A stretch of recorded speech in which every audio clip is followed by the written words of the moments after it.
Hello and welcome to this instalment of Talkin Trim. I'm Jonathan Skinner and today we are looking at the main interior cockpit cabin panels for the Jaguar XK120 fixed head coupe. That's the FHC versions. So what I've done is I've laid out all the main trim panels and retrim kits that we offer for the main cockpit cabin area. It's mostly the side panels. We've got elements from the dash area at the front there as well, and also the area behind the seats. We're not talking anything related to the boot trunk area in this video. See below for the video for that one. We're also not talking about the seats, or the centre cushion armrest, or the headliner roof lining kit. Again, see below links for details on those ones. So this is all the kind of side panels, the bits directly behind the seats, the battery box, and of course the dash area at the front there. All of these parts here have been made to OEM specifications. So the majority of them are vinyl with elements in Moquette and the headliner wool cloth material. It's worth noting at this stage that the 120 fixed head, they did change some of their materials, mostly related to the area behind the seats here, which I will go over. So we can offer those options as well. You just need to direct us on what your car had originally. Of course, we can also offer bespoke options. So if you want to upgrade from vinyl to leather, then of course you can do. And if we can obviously talk about any other parts that you might want to do, and we can give feedback and experience based on kits we've done in the past of suitable options for upgrades. So just bear that in mind. But this kit's been done to kind of OEM spec in line with what the customer originally had from the factory. It's been done in what we refer to cherry red for the vinyl elements there, with red moquette and grey wool cloth, and a couple of bits in leather. All of these bits are included as standard in the main trim kit, apart from the glove box and the door edging material. Those are both optional extra parts outside the scope of the trim kit. Our trim kit does work out cheaper to buy as a trim kit than trying to buy all of the items individually. So it's worth bearing that in mind, and it also guarantees you get everything matching. With that, we can of course sell items individually, but when we sell them individually, we sell them in car sets. So for example, the door panels are sold as a pair. So bear that in mind. Before I dive into each of the parts, just bear in mind that the description below is worth a quick read, as there might be some information in there that I've overlooked, as I do most of these videos off the top of my head. There'll also be some useful links to our website where to buy the parts or inquire about the parts, as well as useful links to other videos related to the 120 fixed head if you're undergoing that restoration. It's also worth checking out the link to the blog handbook area of our website, as that really does detail how we function as a business. We are unique in the industry. Our quality and workmanship is renowned worldwide and has been for almost 50 years now. We do things very differently, and we are dedicated to our craft, and some of the articles in the blog handbook area really do go into details of that, so be sure to check that out. Do not make the mistake that assuming that all suppliers in this industry offer the same product. They might offer it for the same cars, the same parts, name, and the same material in theory, but that's where the similarity ends. Things like pattern making and attention to detail are crucial when it comes to interior trim, more so than anywhere else in the car, I would say. So just bear that in mind. You cannot really compare apples with apples in this industry, so price and lead time are useless effectively as comparable items. So just stick to people with the good reputation like ourselves. Anyway, enough on that. Let me weave my way to the front. I've roughly laid these out in the orientation in the car, and of course I will be referring to the book there to kind of give you a bit more background on each part. So let's start at the very front. We've got the dash top panel. It's hardboard, kind of CNC machine. It has the pilot's holes for the rear facing mirror, as well as the slots for the vents there, and it's trimmed all the way around. Just to show you, in the book here we are talking about that panel there, so you get the chrome finishes and the rear view mirror there on the top. Note that some of these photos might actually be of a drop head, but the parts are actually extremely similar to the drop head and the fixed head for the most part, apart from the roof or lack of. So yeah, that's what we're talking about there. We then got the underdash panel. Now this is obviously effectively upside down. It goes in the car the other way up, and it's what kind of keeps all the wirings from falling out. It goes from left to right on the car. So we make it in a millwall material, and we do that deliberately because it gives a great amount of flex in there, which is great for a big panel like this in that left to right area there, because it allows you a bit of flexibility during the fitment process, which is crucial on these, shall we say, idiosyncratic cars with their little changes. It's trimmed all the way around. We trim out obviously the big hole there and the steering wheel element there. This section here you can see is perforated. We tape it back in effectively, and that means it's easily trimmable if you have a factory radio fitted. Of course, if you just tell us that you have a factory radio fitted, we can just trim that out. It's not a problem at all. Just to refer in a book, where are we?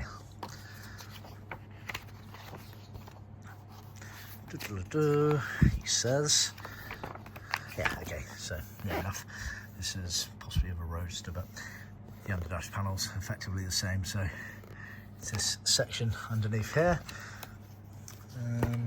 Yeah, I'd say a good enough guide for you. There you guys are.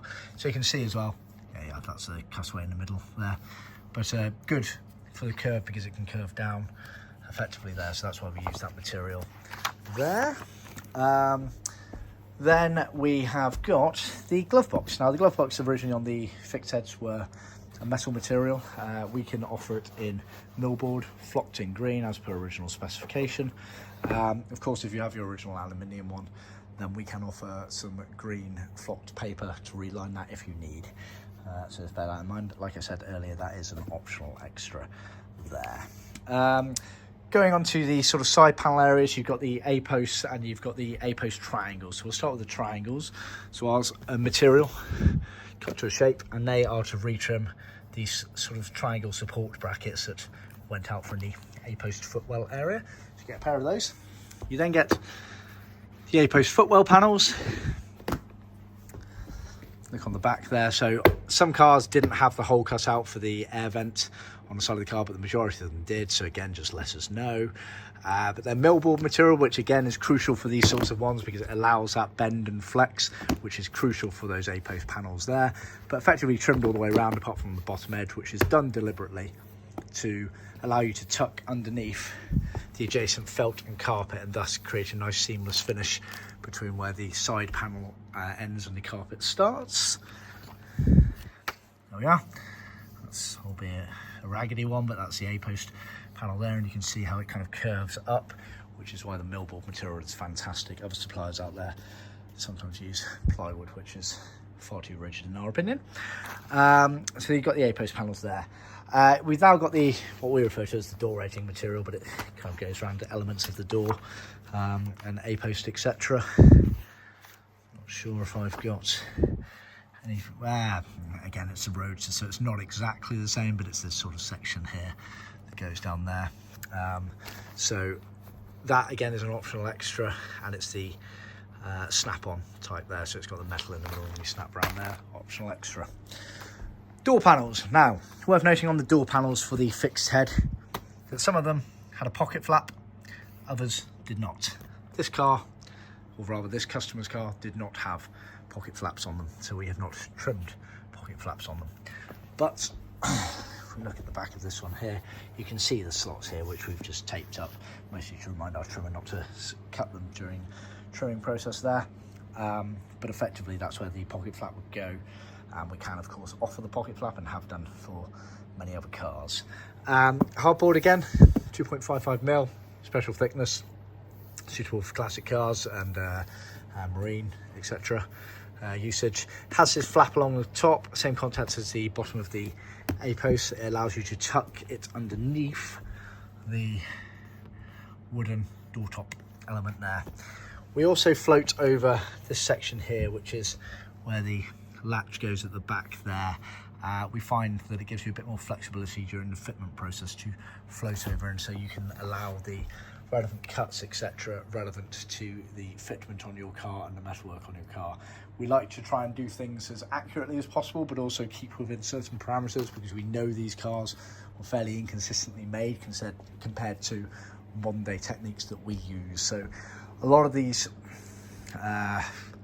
elements that we do, shall we say, are by design. We do it for a certain reason. It's not us being lazy. That would take us seconds to trim round, but we've done it due to feedback from professional trimmers that work to a very high standard, that say, you know, give it a bit of flexibility, etc. Anyway, You also have the pilot holes there, which is obviously for the door release and the window winder there. And then we also offer the trim panel fixings.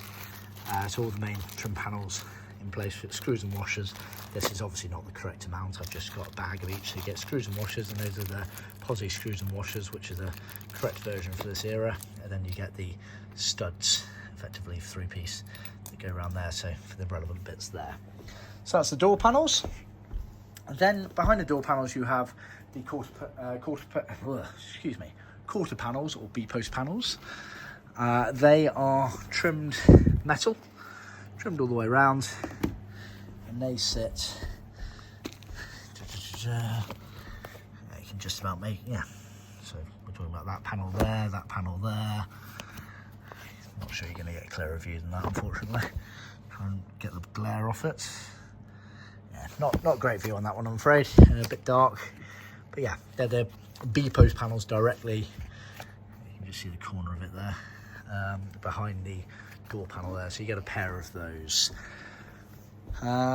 Before I go to the area behind the seat, let's tackle these bits here. So you got handbrake, safety brake cover, that's in leather. We've used our smooth leather. We can also offer grained where applicable. Worth noting as well on that, there are two versions of I believe the 120 drop head and fixed head shared the same handbrake lever cover, but there are still two versions amongst those. You had what we refer to here as the straight version, but you also had the I guess curved version. So we have patterns for both of them, and it is slightly handed right hand drive to left hand drive, and it's all based on this excess material on the bottom there, so just bear that in mind. But we do have all of the correct patterns for those there. Don't think you can really, there's obviously the handbrake there, but you can't really see the cover in that photo, I'm afraid. But yeah, so there are two versions, and we have the patterns for both of them. Not to be confused at all with the 120 Roadster, which is a completely separate pattern. So the drop head and fixed head had their own version, and they had two versions of them. So just bear that in mind. We also then do a kit for the steering wheel column, retrim kit as we refer to it. Now, there was a great photo of this somewhere.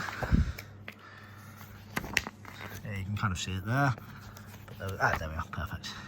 So it's material and piping gets wrapped around the steering wheel column. So that is what that is there.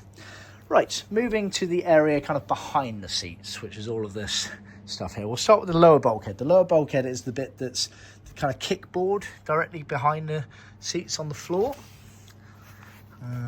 Where are we? Yep, okay, perfect. This piece here, it's got the cutaway there for the gearbox.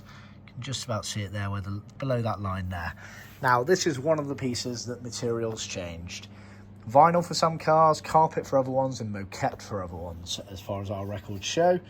Carpet and Moquette are extremely similar materials. It's basically the pile depth and the backing that changed, but effectively the face of it kind of looked the same. It's that kind of carpety look, whereas vinyl's obviously completely different. It's a PVC, but same shape, same concept. So yeah, this is a vinyl version obviously, but some had carpet, some had Moquette. Bear that in mind. You then had elements of the battery box and then the rear parcel shelf. I'll start with the rear parcel shelf because the battery box is very much linked to one another. So the rear parcel shelf is effectively this panelled area directly below where the rear window is. There we are here. Bit of a glare, sorry, off the lights above, the very strong lights. But it's an area directly below. And again, that is subject to the debate. Well, not subject to the debate. It left the factory with different materials. We've done this one in Moquette, but certainly some of them left in vinyl, and in fact some of them in headliner, I believe, and some of them are also just a plain panel from what our records show. So just let us know on that. But this one is Moquette, and it's just material to recover your original panel at the back there. You've now got the battery box housing. So we're talking about, this is the battery box here. It's tilted forward. It was rather the toolbox, sorry. Yeah, absolutely. It's the toolbox or cubby box that then hid the battery is underneath rather. So this is the kind of cubby box behind it. Now, all of the headliner pieces there are related to trimming the inside and underside panel of that cubby box there. So that is that kit all there. They are a mixture of millboard and no, they are majority millboard. I think a couple of them are hardboard. Yep, there we are, a couple of hardboard panels there. I think they're actually fillet panels, those there, but majority millboard panels trimmed in the wool cloth headlining material. Normally, you coincided the colour, either grey or beige or green, with the colour of the actual headlining on the roof there. So that's that kit there, and that was for relining, effectively, the cubby box that hid the battery section that tilted forward. We've then got what we refer to as kind of the cubby box, battery box, front bulkhead panel. So it's the material here at the front there that covers that panel there, that's then folds down effectively. So that's that material there. Again, it's just material. In this case, it's the vinyl material for doing that section there. You then get, I haven't laid it out because I ran out of room, you get another piece of material which is to line the bulkhead behind the tilting cubby box. So it's this area of the bodywork here, and that's that material to line that there. And then finally on top, you had this front section here, which is the arched lid section here, and that is in Moquette. Again, that seems to be a piece that the material did change from car to car. From what we can tell, it kind of went hand in hand with whatever the rear parcel shelf was. So it could have been vinyl, could have been Moquette. So just bear that in mind. In fact, I think some again were headlining material there, so just bear that in mind. And obviously we'll have the discussion. If you know what was original for your car, or you know your choice, then fine. If not, then we can work out what is most suited to your tastes in that regard there. But again, material just to recover that top section there, which is the tilting lid, the top of the tilting lid basically on that there. Or if you look on that one there, it's this piece here.